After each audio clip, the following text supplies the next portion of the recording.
C'est maintenant l'heure de jeter un œil sur les médias. Valériane Gauthier nous a rejoint en plateau. Bonsoir Valériane. Bonsoir. Le cofondateur de Facebook, Mark Zuckerberg, est de plus en plus contesté et remis en question, y compris par les actionnaires du groupe.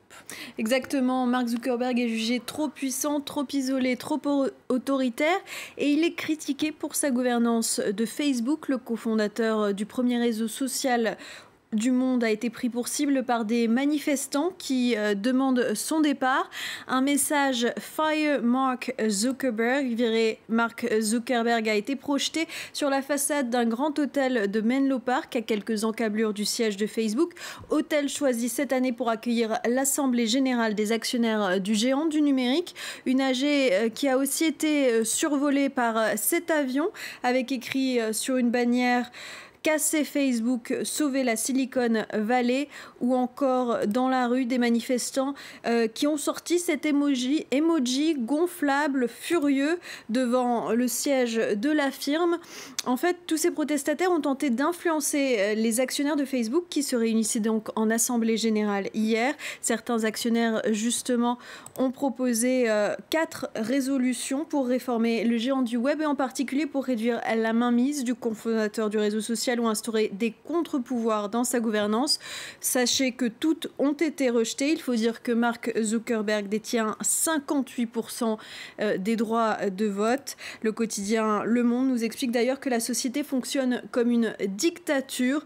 L'un des actionnaires à l'origine d'une des résolutions témoigne. Selon lui, trop de pouvoirs sont concentrés dans les mains d'une seule personne. Aucun contrepoids n'a été mis en place vis-à-vis de Mark Zuckerberg. Une pétition pour virer Mark Zuckerberg, enfin, a aussi été créée. Beaucoup rappellent les polémiques qui assaillent Facebook, depuis 2 ans. Fuite de données personnelles, interférence russe dans la campagne présidentielle américaine de 2016 ou encore propagation de fausses nouvelles. On en revient maintenant à cette erreur commise par une députée LREM sur son compte Twitter et qui a fait beaucoup rire les internautes. Oui, la députée de Loire-Atlantique, élue de La République En Marche, a annoncé sa candidature à la mairie de Nantes en postant une photo de Montpellier. Non, ce n'est pas la fontaine de la place royale de la Cité des Ducs que l'on voit sur cette photo, mais bien de la place de la Comédie à Montpellier dans l'Hérault. Difficile de faire pire en matière de communication. Depuis, les parodies se multiplient sur les réseaux sociaux. Cet internaute a par exemple posté une photo du célèbre pont du Golden Gate à San Francisco pour illustrer le pont de Cheviré à Nantes. Celle-ci, la tour de Pise, cette tour très connue d'Italie. De nombreux internautes ont sauté sur l'occasion pour annoncer eux aussi avec beaucoup d'humour leur candidature pour les mairies de plusieurs villes de France. Vous le voyez ici, la tour Eiffel pour Strasbourg avec ce texte « Strasbourg, nous voilà en route pour la victoire ». Cet utilisateur de Twitter lance lui sa candidature pour Vannes dans le Morbihan avec une des plus belles baies du monde, selon lui, avec une photo de Sydney en Australie.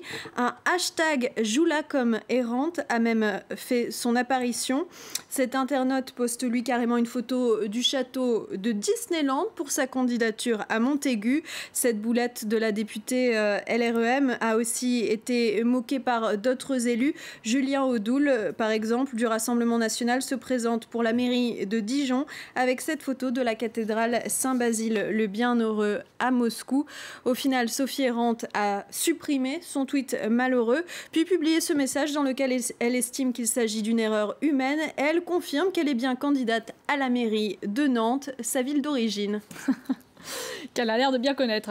Exactement. On termine avec cette opération de communication qui a tourné court pour la marque de North Face. Elle a été recadrée immédiatement par Wikipédia après avoir utilisé l'encyclopédie en ligne pour faire sa publicité. Expliquez-nous. Oui, alors la marque d'équipements sportifs avait placé ses produits sur des photos de célèbres paysages illustrant des articles de Wikipédia, obtenant ainsi en fait un meilleur référencement sur Google. Alors vous le voyez par exemple, cette photo postée sur la page de l'encyclopédie en ligne qui correspondait à Praia da Lagoinha do Leste au Brésil. Vous le voyez, un sac de la marque, on le voit sur le bas de la photo, un sac de la marque de North Face a été discrètement placé au bas du cliché. Une photo qui est restée pendant plusieurs semaines sur la page Wikipédia du lieu. De même, sur cette photo, un sac de North Face que l'on voit ici est miraculeusement apparu, ou encore le logo de la marque au bas du haut de cette femme. Avec ce positionnement, la marque a donc obtenu un meilleur référencement sur le moteur de recherche Google lorsque l'on recherchait des lieux célèbres sans débourser un seul centime pour acheter des espaces publicitaires. De plus, les images d'illustration de Wikipédia sont souvent les premiers résultats lorsque l'on effectue une recherche sur Google. Un coup de pub qui n'a pas plu à Wikipédia. Le site a posté ce message sur son compte officiel Twitter. Wikipédia et la fondation Wikimedia n'ont pas collaboré à cette publicité. Ce qu'ils ont fait s'apparente avant tout à profaner une propriété publique. Mais l'histoire ne s'arrête pas là. L'encyclopédie en ligne a finalement su exploiter ces nouvelles images produites par des photographes professionnels pour la marque. Wikipédia a en fait recadré les photos de manière à faire disparaître le logo de North Face.